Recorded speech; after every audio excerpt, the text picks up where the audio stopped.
Hvor er det vi er nå, Terje? Ja, nå har vi tatt turen opp til Sælvik og ser etter 16 kuene kalv, og så har vi sett en avlsokshei. Kuene kom hit i starten på mai, og han ble slept nå. Og han heter Neymar. Han er 8 år. Kraftig plugg, kjøttsatt i sin beste alder. Skal vi ha en konkurranse i gårdsbutikken, og den går på å tippe vekta på han gutten her.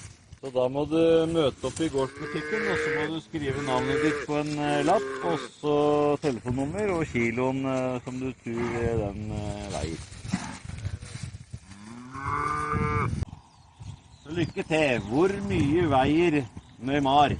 8 år.